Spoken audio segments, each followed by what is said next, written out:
Hey everybody, it's Rebel Piggy here with a brand new episode for you. Today's recipe is the ultimate mac and cheese. So we're going to be making this mac and cheese for the upcoming holidays. You know it, Thanksgiving, Christmas, that kind of thing. So what we got going on is we're heating up a pan for our boiling water, which we're going to put our not the cheese, just the macaroni. We're going to salt it very well. Follow the instructions on the box. I have one that takes about 8 minutes. You might have something that takes a little bit less or a little bit longer, all depending on what kind of pasta you got. I am just testing that right now to see if it has enough salt in it, if it has enough water in it. I did put a little bit more water into it that you didn't see there, so just make sure you got plenty of water so that your pasta's not sticking. Alright, now we're heating up our other saucepan, which we're going to make our cheese sauce in. So we're going to start off with the bechamel sauce. We have our heat level at low. What we're going to do is we are going to put our white onion or yellow onion or whatever onion in there. And we're going to continue to cook this at a very low heat, stirring continuously, because we don't want the butter or the onions to burn, because butter does burn very easily. And we're going to cook this for about 10 to 15 minutes until the onions are transparent. We don't want them caramelized, just transparent. Eventually, when we put in the flour, we'll have some caramelization that way, and you'll see that in just a moment.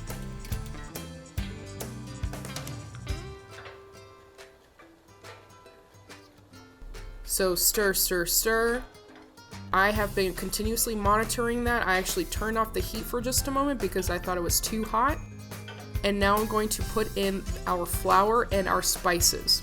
So we have just regular all-purpose flour, and we're going to continue to cook that. And I also included some spices. You don't need to add these two particular spices, the thyme and the cayenne. However, the cayenne's going to add heat.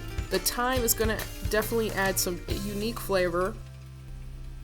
But just adjust the thyme to what you think you can handle, okay? You should not use too much because it will be overpowering. Now you're going to continue to stir that until the flour turns into a paste to cook out that flour taste. And now you're going to add in your whipping cream. And it was about 2 cups of whipping cream. And you're also going to add a bay leaf. This is continuous having to monitor this because if you walk away for a moment, you might have the flour collect at the bottom and it will burn, so you continuously have to stir this so that you can have this bechamel sauce. Continue to stir that, and then once it gets to a consistency that you're happy with, like this, we don't want it too gooey or too tacky, we want it smooth. So once you get it to this texture right here, guys, as you see pictured, take out the bay leaf. And now we're going to add in our cheese. Our mac and cheese sauce is about to be made. It's very simple, guys. I'm using here extra sharp cheddar. If you have aged cheddar, even better. For this video, I decided to use just regular extra sharp cheddar. For Thanksgiving, I am planning on putting an aged white cheddar. It's been aged for like 12 months, and if I can, I'm going to get my hands on some Gruyere to put on that because it'd be very unique. But you don't have to, that's fine. Other cheeses I do not recommend are mozzarella. It's not a really good melting cheese. I believe it makes it too gluey, it's just too thick. So you're going to keep stirring until you get the chunks of cheese melted, and once you get to that point, you're done with your cheese sauce. If you wanted to, you could just add the pasta once it's finished cooking, which you're going to see here. Add it to the cheese sauce and you're done. If you wanted to also, you can just, as you're going to see later on, just put some cheese on top of that with some panko, put in the oven to have a crispy top, and you're done. But I'm going to also show you like the southern style, right? Oh, I forgot. The Dijon mustard. Dijon mustard is very, very important. I use the gray Poupon brand, and I used about a tablespoon of this stuff. it definitely, forgot to tell you guys, definitely adds a different kind of kick, right? So that's what you're wanting to look for. If you have regular mustard, that's fine. If you have dried mustard, I've never really used dried mustard because it's hardly ever in anything, so I never worry about it. So anyways, we have here our macaroni. I followed the instructions. I had it cooked to al dente. And once I had it cooked to al dente, I put it into our colander, not a calendar, not quite yet, into a colander.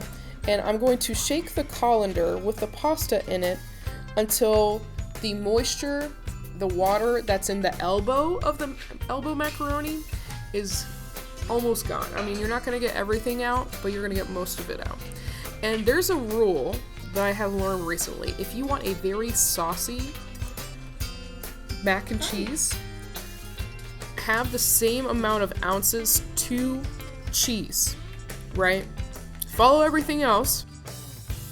But like if you're gonna, what I found, if you use the same amount of ounces of pasta and cheese, you're good.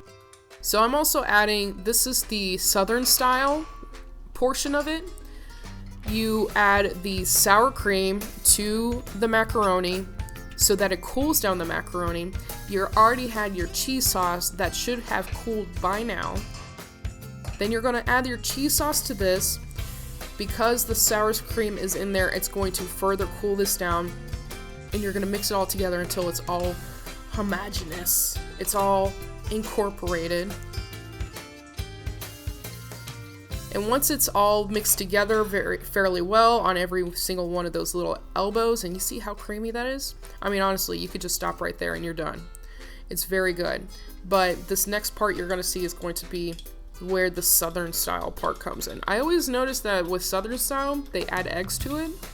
Other places, they don't add eggs to it. So I wanted to see how it was. I was happy with both results. I've made them both ways. It's just going to be up to you how you like your mac and cheese. So I've added the mac and cheese into a casserole dish.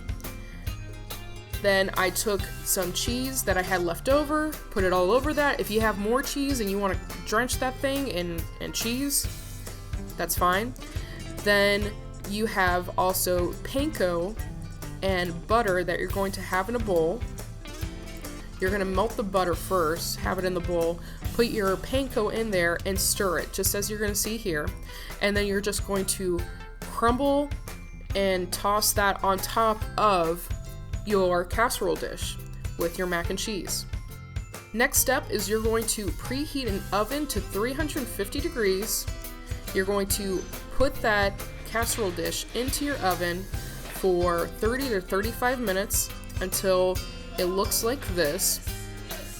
Golden brown on the top. I didn't want it to be browning too much because the edges looked like they were going to start burning. And there you go. There's your mac and cheese, guys. It is ooey, gooey, and crispy on top. You have two ways to make it. So if you want to not have a southern style mac and cheese, do not add the sour cream or the eggs to it. If you want the southern style, add the mac and cheese, or the mac and cheese, the sour cream and the eggs to it. I hope you guys enjoy this. Stay tuned for our friend, Hero. Hey, Hero. Hi. Baby. Come on. Come on. You're scared of the camera, I know. But the people want to see you. They want to see you. Oh my gosh. Oh my gosh. Wait, where are you going? Where are you going? What? Hey.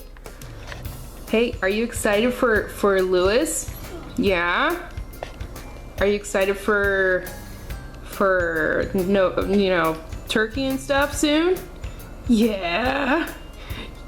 Yeah. Oh, hello. Hello. Hello. Well, if you guys didn't know, tell him, Hero. If you guys didn't know, Hero loves to give hugs. That's like his favorite thing. Lap that water. Lap it up. He's thirsty. Well, here's some footage of Hero. I know you guys wanted to see him. He's doing great. He doesn't have any hair. He needs to go for a walk. But he's doing very well. Let's see, what else? We're still waiting for this cheese sauce to cool down and for the macaroni to finish cooking. In the meanwhile, we're gonna play. We're gonna play a little bit. So, hope you guys enjoyed some of this footage of Hero. Hey, say something to the people. Hey, say something to the people. Oh, yeah. Bye-bye.